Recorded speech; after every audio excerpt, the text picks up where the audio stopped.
Hello, and welcome to day 17 of the Ability event. My name is Joseph Jones, and I'd like to thank you for joining us here today. In today's Lunch and Learn, it will be a session about the intersections of disability and immigrants with Dr. Theo Ressa and Dr. Paul Ajuwon. As a reminder, this week we've been discussing advancing disability rights in Black, Brown, and Indigenous communities. I'd like to thank you for joining us today and hope that you'll be able to join us as we continue to celebrate the 30th anniversary of the Americans with Disabilities Act and come to the presentations and programs that we'll be providing over the next couple weeks. I hope you'll enjoy today's Lunch and Learn with Dr. Theo Ressa and Dr. Paul Ajuwon. Have a great day.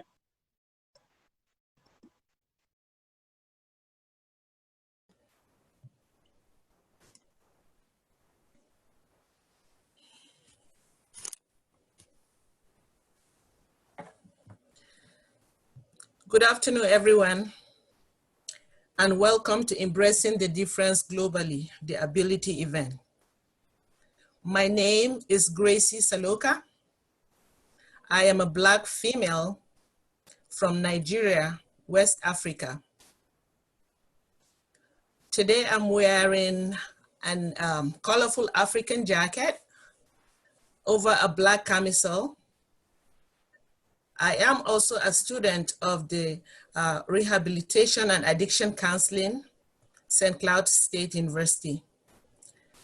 Let's see. I would like to turn it over now to Dr.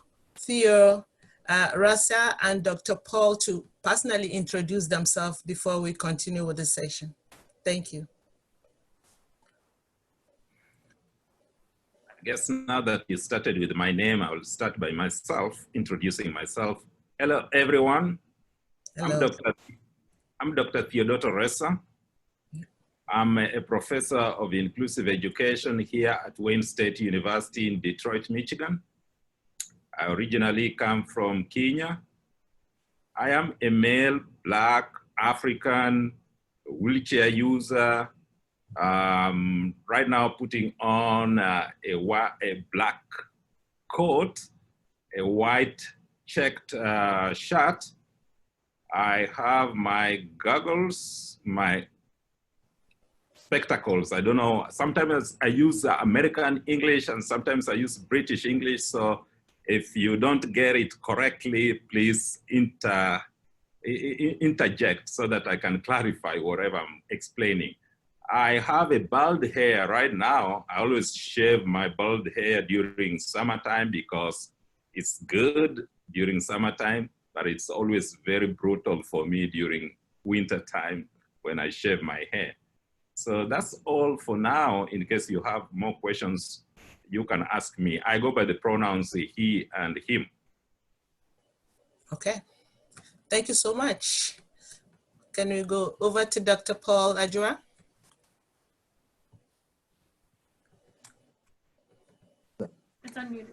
Hello, everybody, and thank you for the invitation to this event.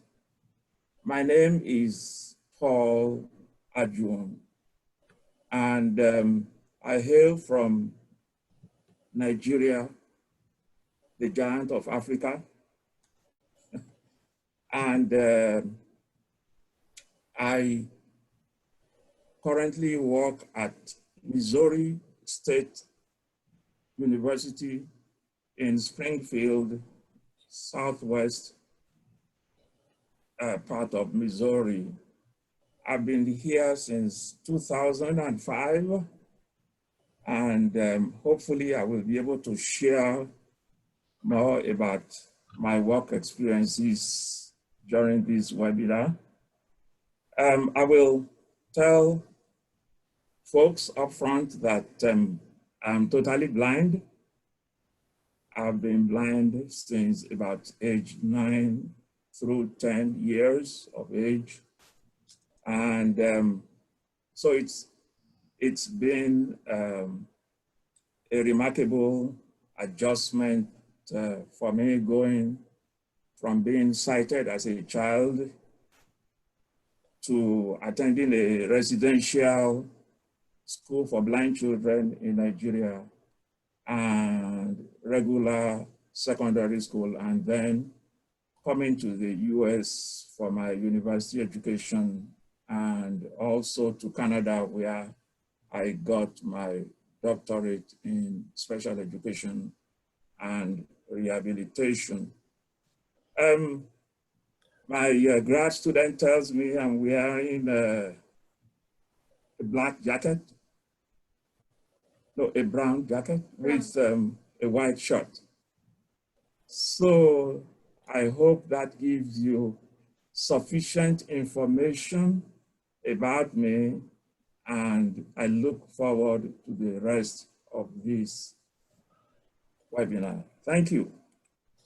Thank you so much, both doctors. I am really, really excited to be facilitating this event today, simply because I am being an immigrant myself. I think I just want us to have a conversation here to break all the stiffness and all that. I just want us to talk and try to communicate how things really are to other folks that might not understand, or other folks that need some explanation in the way things are going. So without further ado, I will go straight to the questions that I have. So my first question actually is just a more in-depth, because I know that you already have introduced yourself, but could you please tell us about yourself, more about yourself? Please share where you are from and what you are doing right now. I could start with Dr. Theo, if you don't mind. Thank you very much. I don't mind always starting. That's a great opportunity for a number of reasons. Well, I'll repeat myself, but I'll try to paraphrase what I said earlier on. Now, I'm Theodore Ressa. I'm from Kenya, and I'm a wheelchair user. I have an acquired disability. So as a result of polio at the age of, I guess, around 2 years old, when I was just about starting to walk, from the diary of my mother. I come from around Lake Victoria area. So Lake Victoria was named after Queen Victoria of England when she was visiting in Kenya. So that's where I come from. But I schooled in the coastal part of Kenya, which is along the Indian Ocean, and also around, that's around Mombasa and around Lake Victoria also. That's where I did my high school and undergraduate in Kenya. Now, there are many questions about this. Yeah. So what are you doing now? Oh, okay. So right now I'm a professor of inclusive education here at Wayne State University, where I teach special education related courses and teacher education related courses. I do research specifically on disability, transnational disability. I'm interested in disability issues in Kenya, but also interested in disability issues in America, especially as related with higher education. And so that's what I do right now. So if that question is, if my answers are not comprehensive, you can still interject with more questions, yeah, and I will be able to expound on that. That's plenty for now. Thank you so much for that explanation. I will move over to Dr. Paul Ajuwon and see, sir, please share with us where you're from again and what you're doing presently. Okay. Thank you. I'm from Nigeria, which is a large country that is on the west coast of Africa. I come from a town called Ibadan, 100 miles north of Lagos, And Lagos used to be the old capital city of Nigeria until 1976, when a new capital was built in the center of the country, and the new capital city is now called Abuja, right in the center of the country. But it is in Lagos that I went to a residential school for the blind,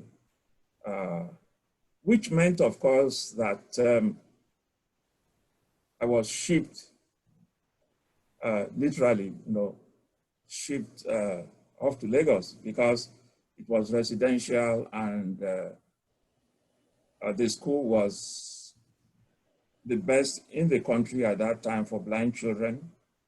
My parents, being very poor, had no choice but to listen to the advice of the European ophthalmologists, who advised that I be sent to have an education 100 miles away from home. It was kind of an emotional parting, of course, as a child, just getting over the loss of sight. But all the children in the school are in the same situation. Children came from different parts of the country.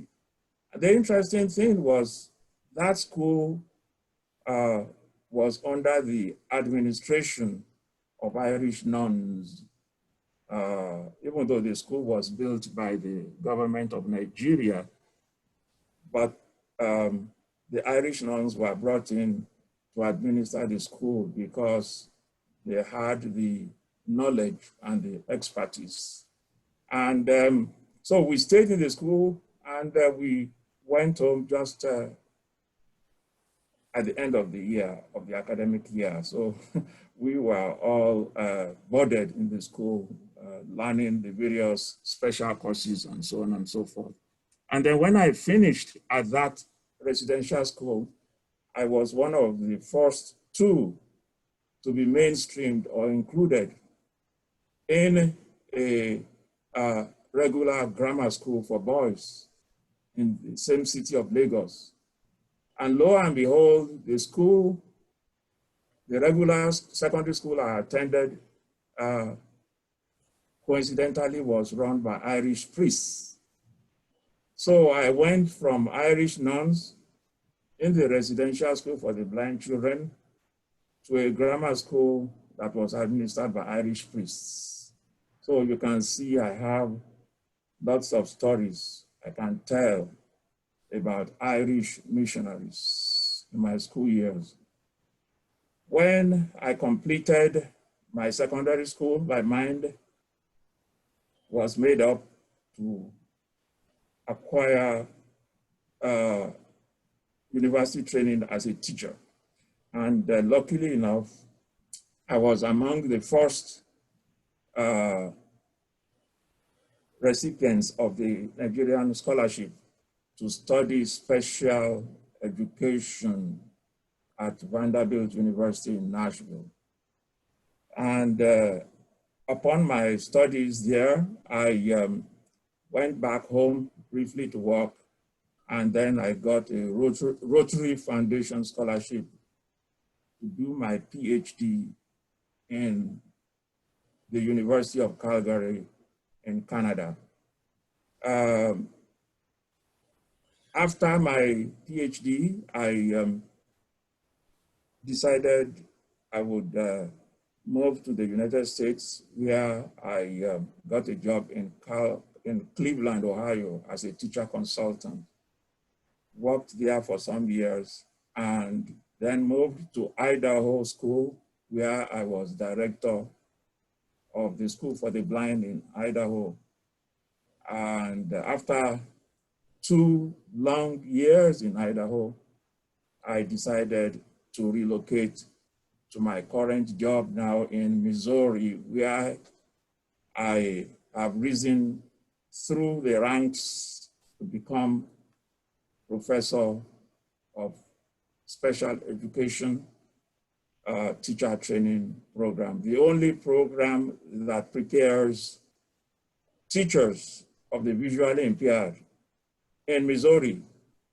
And there are only 28 other universities in the United States, only 28 universities in the United States that have similar program in teacher preparation of blind and visually impaired.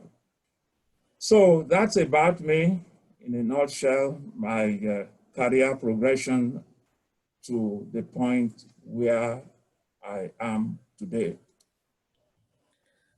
Thank you so much, Dr. Ajuwon, for that comprehensive explanation. Thank you. I would ask that you just stay, because I want to go back to I want to start my next question with you, if you don't mind. I want you to have this behind your mind. I'm sure that our audience would find it very amusing and interesting. So in African setting, there's something that we say in Nigeria, double wahala. According to a musician, a fella, I'm sure Dr. Ajuwon would be very familiar with fella, Ramson Kuti. So what I meant by that is that immigration and disability. I want you to have that in your mind as I ask my next question. So my next question here is this. Today, we are discussing the intersection of people with disability with immigrants living in the United States. To elaborate on this intersection, can you tell us about your experience while living in the United States, and how is living here different from your home country? If I would start with Dr. Ajuwon, please. Thank you very much. Well, it's obviously like comparing apples and oranges to answer the question, but it's an important question because we are talking of completely two different cultures, two different educational systems, and two different systems of work opportunities and provisions. Well, as I said, I was in a residential school, and you see, now we talk of inclusive education and the benefits of inclusive education versus the opposite, which is residential education. And from my own experience as a child, I will tell you straight away that I truly believe that going to a residential school effectively prepared me in terms of academics for what I'm doing today. And I will just briefly elaborate on that. Well, I like to use the term low income and middle income countries. In low income and middle income countries, the system of education is really very challenging because resources are not adequate as you have here. The budget is almost always insufficient. The educational policies are very fluid, and the support, therefore the support you have from the trained teachers may not be available when you really need that kind of support system. So for children who are blind or handicapped, finding their placement in a regular school may be not very efficient because the resources may be lacking. The trained teachers are few and far between. But we recognize the fact that they live at home and go to school in the morning and return in the afternoon with their peers. But of what benefit is that if you go to school with your peers and you live with mom and dad at home, but you are lacking in the knowledge, the specialized, what we call the specialized knowledge and skills. We call it expanded core curriculum in our field of visual impairment. The expanded core curriculum is so critical for whatever the blind child does in the future.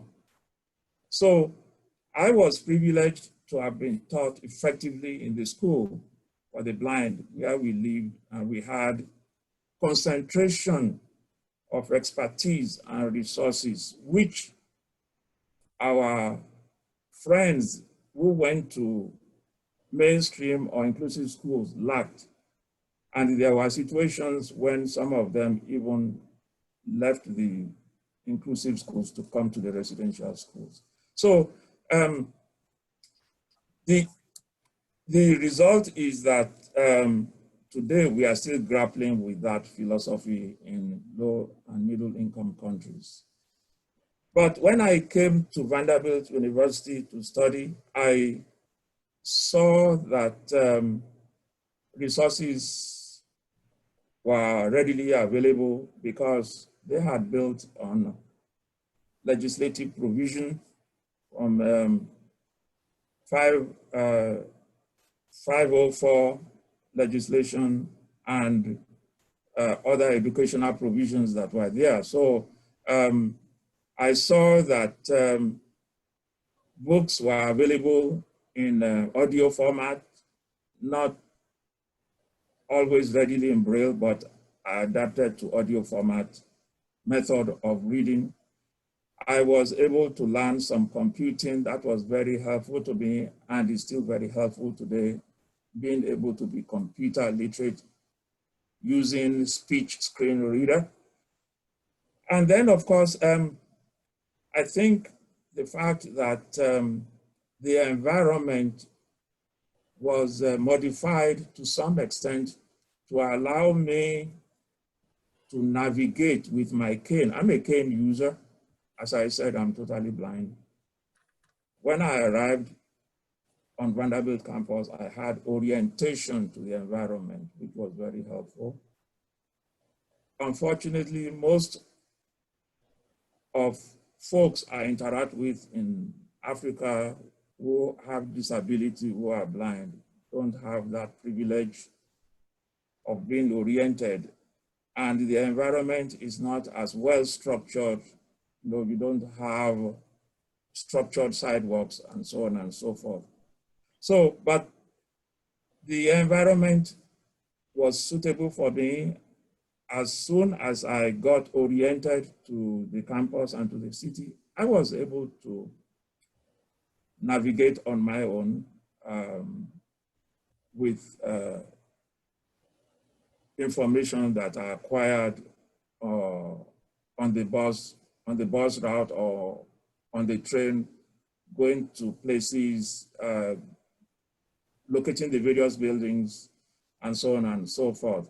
So in terms of comparison, again, I would hesitate to compare, but we say we are developing programs, we are developing services in Nigeria because we've been forced to participate in international treaties. We've signed policies at the UN, at UNESCO, World Health Organization.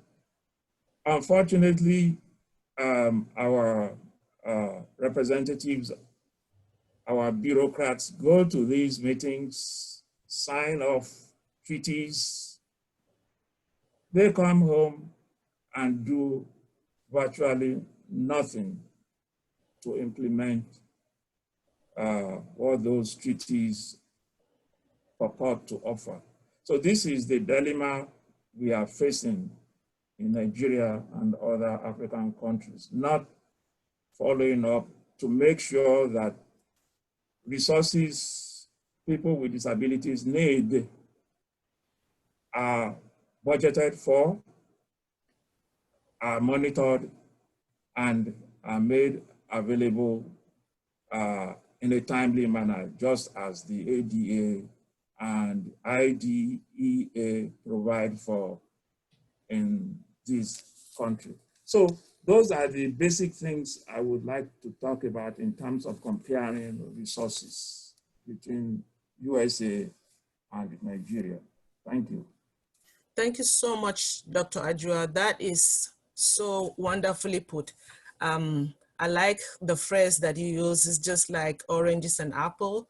Yeah, I mean, I would even say that it's like oranges and something completely different if we're talking about comparison. So thank you for that explanation. Dr. Theo, Ressa, would you mind coming in and chipping in here? We're still talking about, tell us about your experiences that living in the United States, and how is it different from your home country as per infrastructures and all that? Thank you very much, Gracie. There is a lot of similarities and differences. And in fact, a lot of similarities with what Dr. Ajuwon has said, and a lot of differences from what he has said. First of all, because Dr. Ajuwon did trigger my memory of my schooling experiences. So like Dr. Ajuwon, I also, immediately after I acquired my disability, I was placed in a rehabilitation institution. And that rehabilitation institution was a residential rehabilitation institution. And this was being managed by foreign doctors. And that's how I underwent rehabilitation and surgery and those other related interventions to correct the contractures and any other abnormalities that were arising as a result of my polio. And then I started my primary schooling, nursery schooling, what we call here preschool, and primary schooling in a residential institution for people with physical disabilities. And this was a Catholic-sponsored institution. And the administration was by the Catholic nuns, mostly from European countries, and not mostly, all of them were from European countries, but of course, the staff were Africans. And in this institution, virtually, we paid nothing in terms of money or school fees. Most of the money used to come from Europe. So we had sponsors, we had a good life actually in this residential institution. And then I was one among the few who was academically well endowed, in that I performed very well. And then instead, the nuns, by then, they had Kenyanized the nuns by the time I was finishing my grade 8 and transitioning to high school. So by then, the Kenyan nuns thought that being among the few people with disabilities, children with disabilities who had performed well, they wanted me to transition to a regular school. This is a regular school for non-disabled children. So I ended up going to a regular school. In a high school, we were only 2 boys out of 600 boys in a residential school. And that was a big shift, and it was very tough in that I was coming from a special school with all facilities and support, the environment already structured for people with disabilities. You have the ramps, you have the physiotherapies, you have the house mothers, or what we would call here paraprofessionals, ready to provide support. And all of a sudden, transitioning to a high school with no support other than depending on friends who may volunteer to fetch for you water, no bathrooms for people with disabilities, virtually people just bathe while standing. there are no sitting. So it was a little bit challenging. And then after that, I transitioned to a regular university. Of course, we don't have special universities other than Gallaudet University in Washington, D.C. So I transitioned to regular university where I was also among the few people with disabilities. But what I want to say is that that experience of transitioning from special school to a high school, regular high school, it was brutal, but for some reasons, it prepared me for real life. That's why when I finally, after finishing my undergraduate program, I worked for a few years as a teacher, and then I got a Ford Foundation scholarship to come and pursue my master's program here in the US. And that's master's scholarship. That scholarship also was given to those who are well promising academically and were champions of disability rights. So, but some of the things they were also considering is the ability to lead independent life. So from their evaluation, they could tell from the disposition that, well, I could be thrown virtually anywhere and I would still survive irrespective of the circumstances. Now takes me to the whole issue of intersection of immigration and disability. And I will just limit it to disability because one, as I said, I'm male, I'm Black, I'm African. Of course, linguistically, you can tell from my accent that I speak African Kenyanized British English. And all this brings a lot of things when it comes to intersection of disability and immigration. So, well, we know very well that the immigration here in the United States is also very complicated by the virtue that disability itself has been an instrument of oppression from a material reality that having a disability for one reason or the other predisposes you to other kind of biases. Of course, it also limits you in one way or the other, especially when it comes to physical labor. For instance, with my disability, if it needs performance of jobs that require movement, of course, I will be limited in productivity in one way or the other. So in the history of the United States, especially if you look at between 1896 and 1950s, when the Ellis Island was the center where they were processing immigrants, so one of the conditions they were looking for was individuals who would not be a public charge, that is, people who will not depend on the broader society to take care of themselves, but rather when they come here, they will be self-sufficient, will be engaging in productive activities to support themselves and promote the economic status of the United States. So disability from that angle itself, if you look at it currently, it's still the whole issue. In many countries, not just in the United States, Canada, or global North countries, but even in Africa, even in Kenya, where the economic structure is relatively stronger than neighboring countries, there is always that restriction that disability is a determinant when it comes to immigration. So what I've experienced here in terms of the intersection of disability and immigration is that there is resistance of people with disabilities coming to the United States. And this is something that I've experienced in many fronts. I know I travel a lot because of the virtue of my status as a professor, as a presenter in the conferences, and just by the virtue that I have a different accent and I'm a wheelchair user, therefore my disability is so conspicuous and prevalent, there is that occasional time when I hear people ask me, where do you come from? And how did you get here? And what do you do? Are you planning to go back? Do you ever go back? What do you do? I mean, so there is always this questions of curiosities. So far, I want to frame them as neutral questions, questions that raise curiosity by the virtue of your skin color, by the virtue of your disability, you are a wheelchair user, by the virtue that you speak in a certain way, but also by the virtue that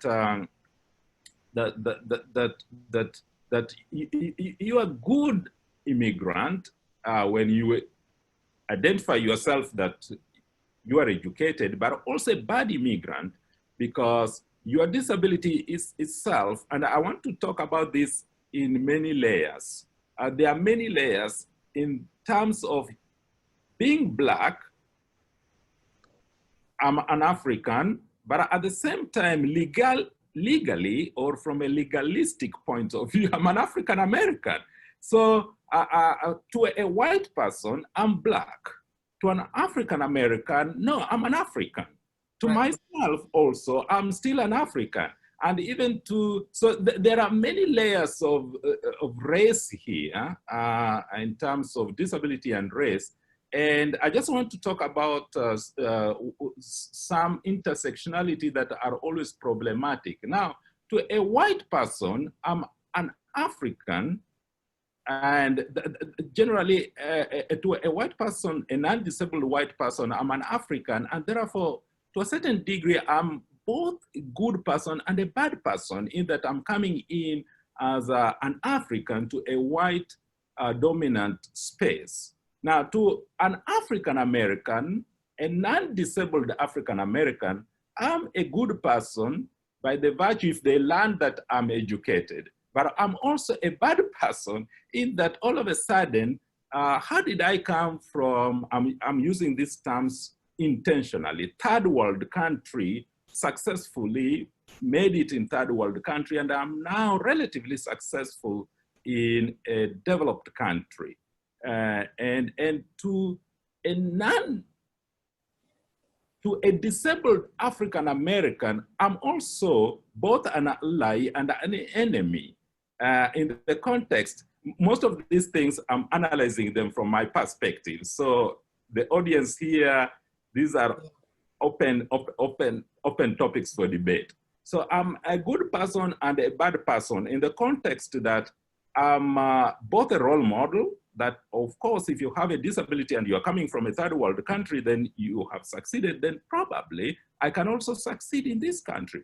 But at the same time, I'm a bad person in the context that, okay, you've come from a third world country to a first world country, you are taking over the job. So there is that kind of intersectionality of immigration with disability, because disability, all of us, for a long time, has been used as an instrument of marginalization. Anything that is dark is disabled, and anything that is disabled is bad.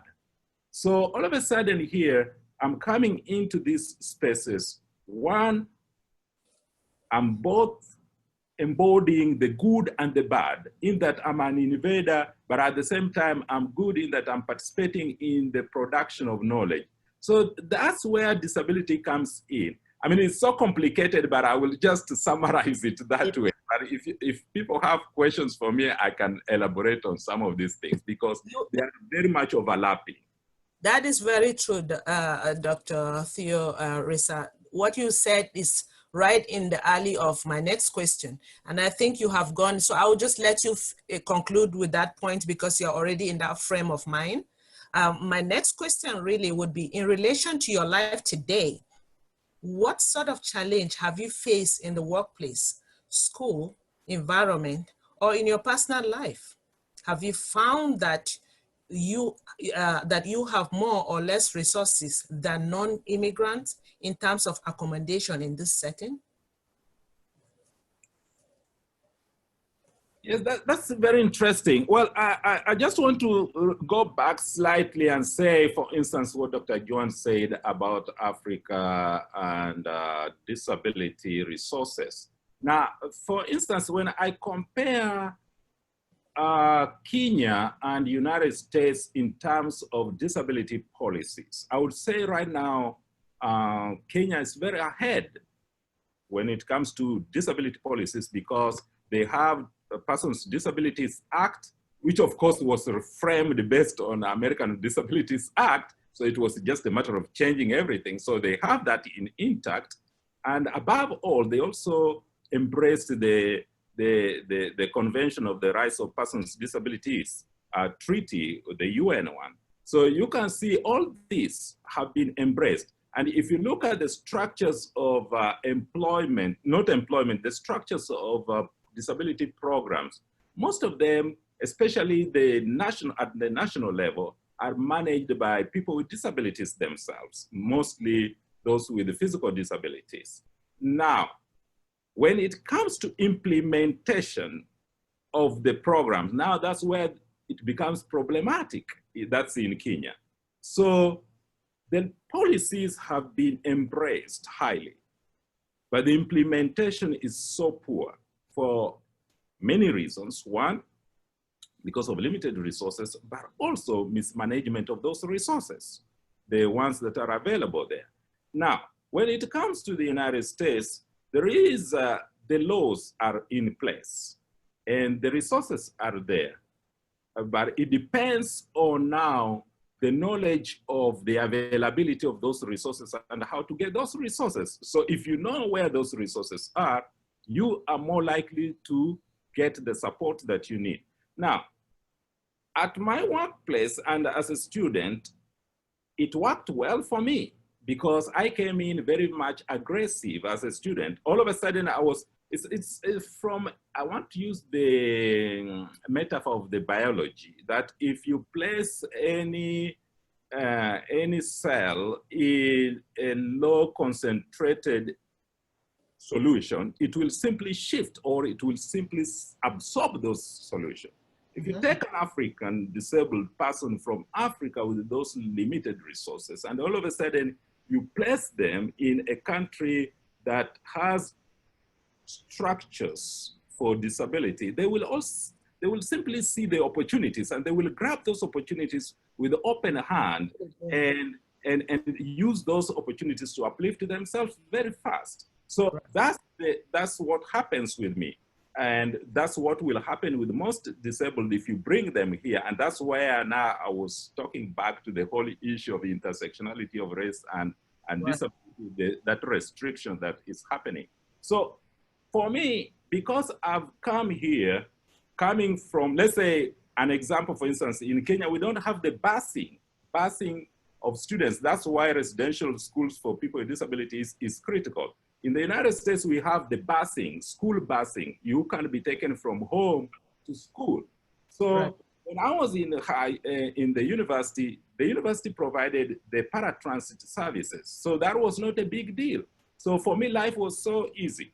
Now, as an employed person, it was also easy for me to transition from PhD to employment because some people were just curious of what kind of knowledge do I have and what kind of knowledge can I bring on board? So that kind of transition was easy. Now, for people who are interested in tapping into my experience, knowledge, skills, that's an impetus for them to hire me. But for non-disabled people or disabled Americans who are looking for jobs, that's not an impetus for them. There is that tension in that someone is ready to employ me so that they can benefit from my expertise. But to someone who is looking for a job, I'm just a threat, especially if you look at it from a capitalist point of view where virtually everything is about demand and supply. And therefore, once you start talking about demand and supply, you are talking about competition. So when you start talking about competition, the whole question is always how do you outlive, or how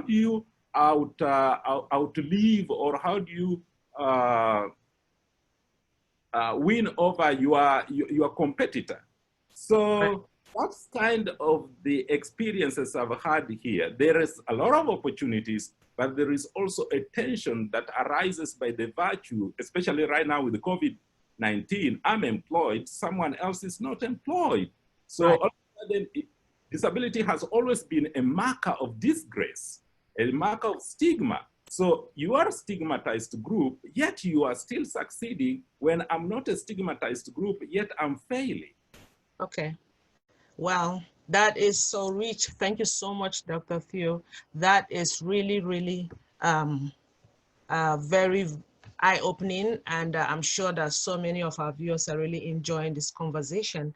Let me give the same opportunity to Dr. Paul Ajuwon and see what your take is on this issue. And we are talking about what sort of challenge have you faced in workplace, school, your environment, personal life?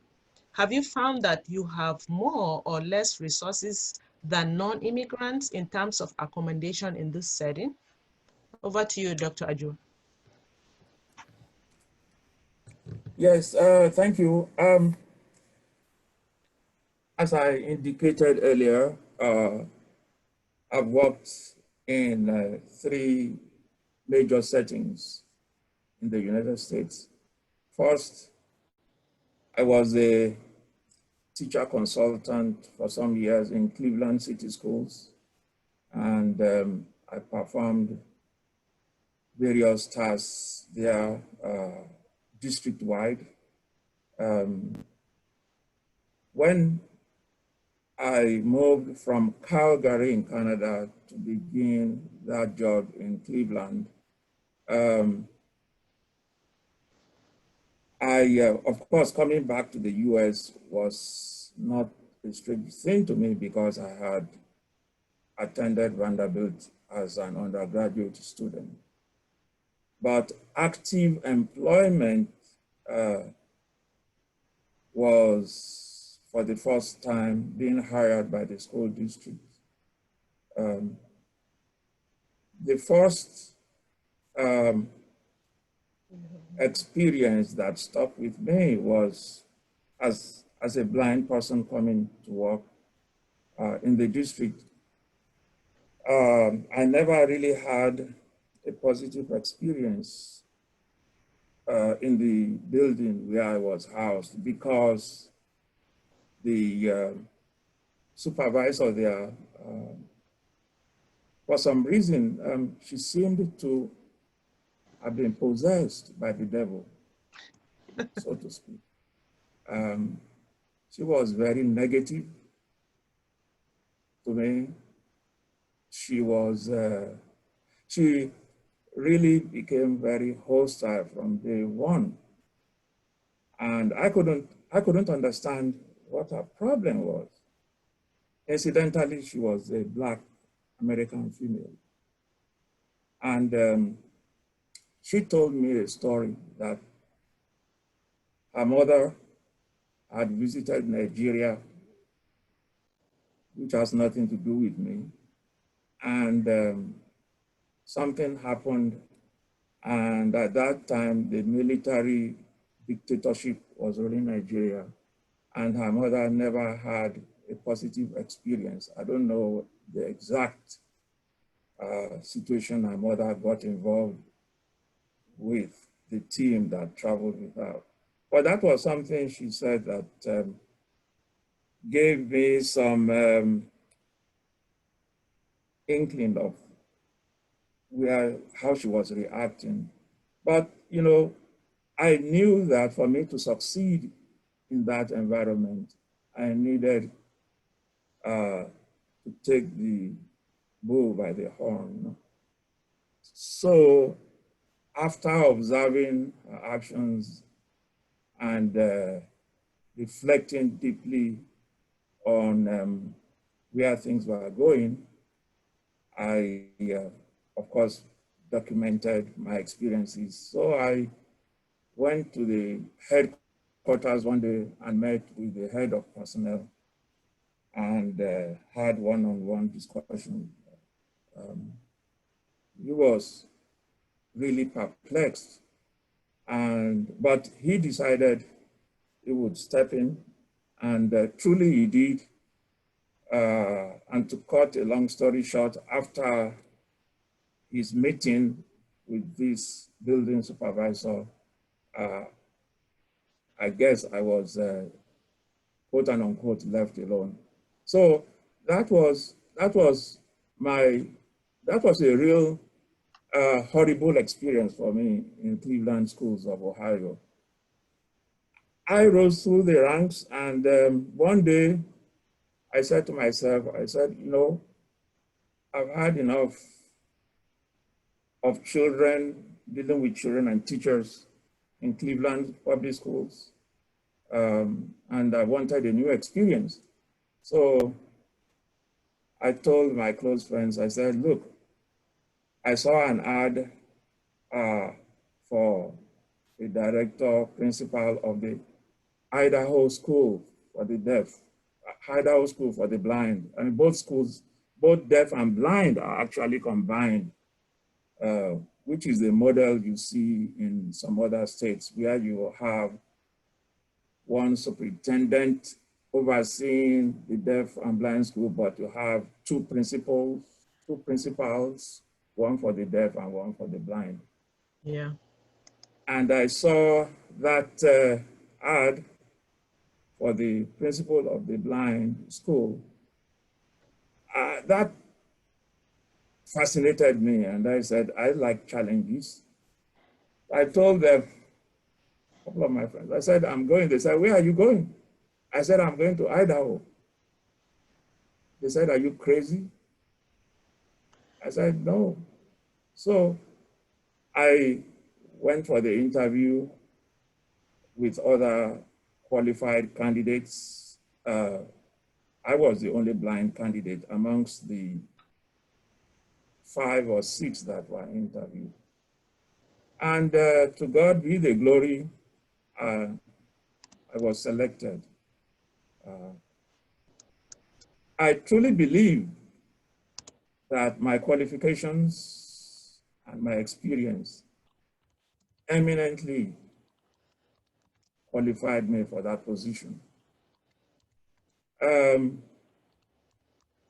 The position involved overseeing statewide services for the blind, because Idaho School for the Blind had 7 regional structures. I was based in Boise and Gooding, which is a small town 100 miles east of Boise, but I had to travel extensively across the state to monitor services, to work with teachers, interact with principals and directors in school districts, as well as work with the School for the Blind headquarters in Gooding. So, of course, that involved a lot of traveling, and my superintendent, Angel Ramos, those of you who are in the audience who are signers, you probably know of him, an eminent deaf New Yorican, partly Puerto Rico, partly New York. He was superintendent at that time. I think he understood how valuable I was as a principal. And I believe his personal experience with deafness gave him that insight to also hire me, and they knew what I was bringing to the table. So he knew, of course, I would need a driver and a car. Right. To travel around. So he readily provided. He actually gave me a car that had only about 10,000 miles. That's a brand new car, right? So I got a driver. I interviewed for a driver. He gave me the leeway to interview a driver and hire the driver of my choice. And so the state, because that was a state job, the state provided for that. But I think I will say this. I don't know if the teachers who had no disability and the staff perceived that as excessive accommodation. I think I have some reason to believe that some of them thought I was being provided too many accommodations, which I disagreed with. So in any case, I applied myself. I was committed to the job, but I quickly discovered that I was working with very difficult set of human beings. Wow. Especially the teachers. They didn't like my style of administration. Yeah, yeah. They didn't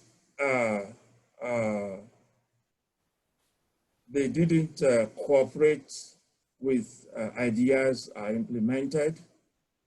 I wanted to implement based on my discussions with Superintendent Ramos.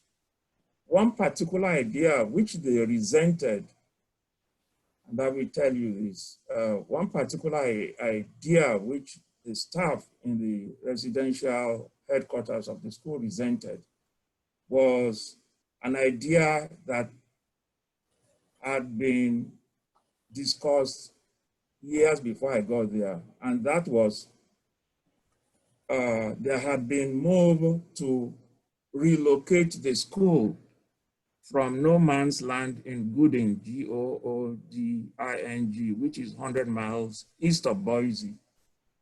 There had been moves, discussions by the legislature of Idaho to move the school out of that rural, isolated town of 3,500 inhabitants, to move the school to Boise, which is the state capital. Wow. And the staff who had gotten used, the people in the town who had gotten used to the school being there since 1906, we are talking of 2004 or 5 when I was there. They resented the idea. They fought tooth and nail for that school to be retained. But my superintendent had discussed with me that some parents didn't like the location in the rural area.